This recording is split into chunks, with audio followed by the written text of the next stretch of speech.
Assalamualaikum, halo semuanya. Pada zaman ini banyak beredar bank-bank yang menggunakan prinsip syariah dalam beroperasionalnya.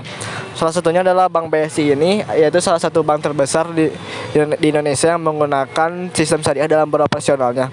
Selain penggunaan prinsip-prinsip syariah, kemajuan teknologi pun menjadi salah satu tantangan tersendiri bagi bank-bank menggunakan prinsip syariah dalam bersaing dengan bank-bank yang menggunakan sistem operasional konvensional. Di zaman ini telah banyak teknologi yang maju, terutama dalam hal layanan keuangan. Teknologi tersebut meliputi AI, blockchain, mobile banking, dan lain-lain. Hal ini menjadi tantangan tersendiri bagi bank-bank yang menggunakan prinsip syariah karena selain diikat dengan prinsip perbankan, bank-bank ini juga diikat dengan prinsip-prinsip syariah, di mana gerak-geriknya tidak sebebas bank-bank konvensional lainnya. Lalu, apa saja produk dan layanan, tantangan, prinsip-prinsip, mekanisme pembiayaan, dan pengelolaan risiko pendanaan yang dimiliki dan dilaksanakan oleh Bank BSI? Assalamualaikum warahmatullahi wabarakatuh. Saya Ilham Hidayah Nurhikmah. Di sini saya akan menjelaskan produk unggulan BSI. Untuk yang pertama, yaitu ada tabungan. Tabungan tersendiri terbagi menjadi 4, yaitu yang pertama tabungan Izi Mudharabah. Tabungan ini diperuntukkan untuk perorangan atau lembaga ataupun badan usaha yang berbadan hukum ataupun non badan hukum. Untuk target pasarnya, tabungan Izi Mudharabah ini diperuntukkan untuk menengah ke atas. Yang kedua, ada tabungan Haji Indonesia. Tabungan Haji Indonesia ini berisikan program untuk menabung haji untuk target pasar, yaitu 17 tahun ke atas. Yang ketiga, yaitu tabungan Haji Muda Indonesia. Tabungan Haji Muda Indonesia tersendiri yaitu program haji yang diperuntukkan untuk usia 17 tahun ke bawah. Selanjutnya yaitu BSI Tabunganku. BSI Tabunganku sendiri diperuntukkan untuk perorangan dengan warga negara Indonesia dan di target marketnya yaitu untuk menengah ke bawah. Selanjutnya ada Giro. Giro itu tersendiri adalah simpanan berdasarkan akad mudharabah dan wadiyah yang tidak bertentangan dengan syariat Islam. Untuk penarikan dapat dilakukan setiap saat, bisa menggunakan cek, kode bilet, ataupun dengan surat perintah pemindah bukuan. Untuk giro tersendiri terbagi menjadi 2, yaitu giro wadiyah dan giro mudharabah. Giro wadiyah terdiri dimaksudkan dengan tujuan bebas biaya tanpa bagi hasil, sedangkan giro mudharabah menawarkan bagi hasil yang sesuai syariat Islam. Yang ketiga ada deposito. Deposito itu tersendiri adalah dapat diambil produknya oleh customer BSI yang sudah mempunyai tabungan yang di dalamnya terdapat akad kontrak yang tertulis di dalam aplikasi deposito. Saat pembukaan deposito yang membuat perjanjian tentang nisbah bagi hasil, jumlah investasi, nominal investasi, jangka investasi, dan lain-lain. Sekian dari saya, akan dilanjut oleh rekan saya. Terima kasih. Pembiayaan terdiri atas 4 bagian, yaitu pembiayaan cicilan emas, pembiayaan gadai emas, pembiayaan geria, dan juga pembiayaan BSI Hasanah Card. Pembiayaan cicilan emas ini merupakan pembiayaan untuk kepemilikan emas dengan akad murabahah yang membiayai pembelian emas batangan atau perhiasan emas dari PT Antam, PT Pegadaian Galeri 24, atau supplier emas lainnya yang bekerja sama dengan bank. Yang kedua, pembiayaan gadai emas yang merupakan produk pembiayaan card dengan jaminan berupa emas. Yang ketiga, pembiayaan geria yang merupakan pembiayaan untuk pembelian seperti rumah tinggal, ruko, rukan, atau apartemen dalam kondisi properti baru maupun bekas. Yang keempat, ada pembiayaan BSI Hasanah Card, yaitu untuk pembayaran berbasis prinsip syariah dengan akad kafalah, card, dan ijarah yang digunakan untuk transaksi pembayaran, pembelanjaan, atau penarikan tunai. Yang pembayaran tersebut dapat dilakukan sekaligus secara angsuran sesuai dengan kesepakatan. Layanan Layanan terdiri atas dua bagian, yaitu layanan BSI Super App dan juga layanan BSI Cash Management System. Layanan BSI Super App yaitu fasilitas layanan perbankan yang berbasis internet melalui aplikasi di handphone atau gadget nasabah.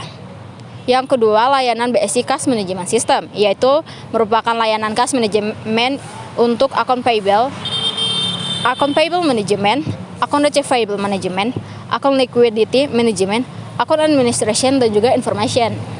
Nasabah dapat mengakses rekening dan melakukan transaksi langsung melalui internet. Yang kedua, apa saja tantangan yang dihadapi Bank BSI dalam mempromosikan perbankan syariah di Indonesia? Salah satu tantangannya itu adalah tingkat pemahaman masyarakat Indonesia yang rendah terhadap perbankan syariah. Hal ini menjadi salah satu faktor utama yang menghambat perbankan syariah untuk maju dan bersaing melawan perbankan konvensional. Hal ini dikarenakan karena kurangnya literasi masyarakat terhadap sistem keuangan perbankan. Banyak yang mempersepsikan bahwa perbankan syariah adalah perbankan yang dikhususkan untuk orang Islam, padahal nyatanya tidak. Perbankan ini sifatnya universal, bebas buat siapa saja yang beragama apa saja. Dalam mencegah ini, Lembaga Perbankan Syariah dan Bank Syariah Indonesia atau BSI melakukan hal-hal untuk membereskan masalah ini. Yang pertama itu ada pelatihan, seminar, dan bekerjasama dengan lembaga pendidikan. Selain meningkatkan pemahaman dan literasi terhadap masyarakat, Bank BSI juga diperlukan meningkatkan inovasi lainnya untuk meningkatkan perbankannya. Untuk tantangan yang kedua yaitu digitalisasi dan transformasi di era teknologi. Di era digital saat ini, perubahan teknologi menjadi salah satu kunci berkembangnya di sektor perbankan Indonesia.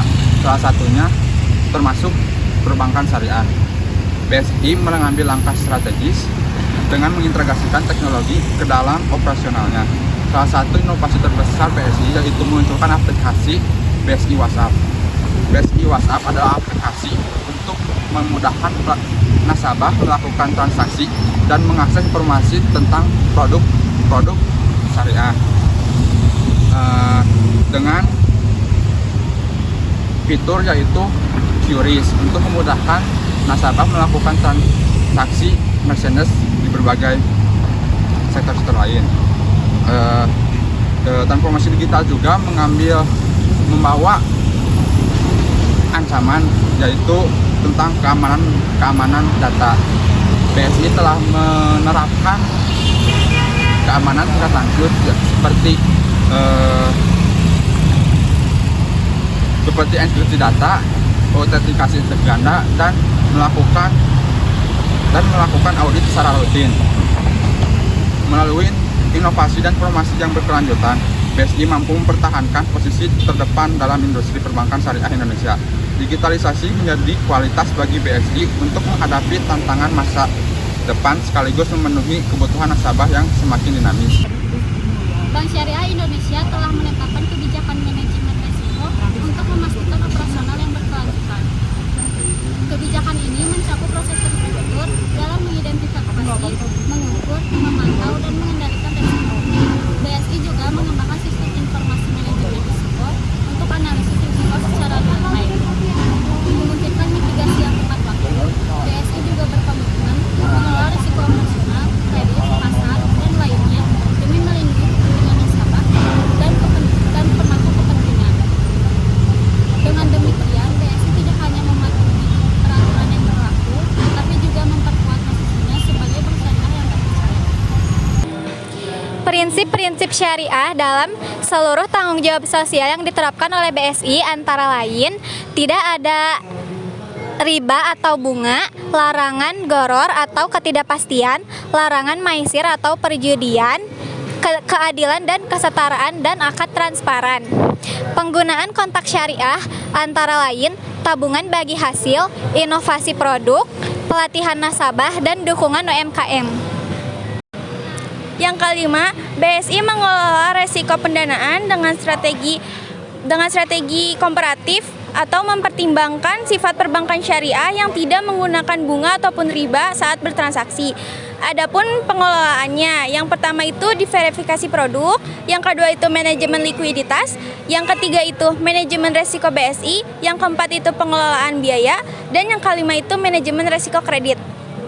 Kesimpulannya, dengan adanya pembahasan ini, kita bisa mengenal strategi inovasi dan tantangan yang dihadapi oleh Bank Syariah Indonesia di era digital ini. Bank BSI telah menerapkan sistem informasi digital untuk meningkatkan layanannya. Bank BSI juga berperan penting terhadap perkembangan sektor keuangan syariah di Indonesia. Sekian penjelasan singkat dari kita. Saya mewakili kelompok 3 ingin mengucapkan terima kasih.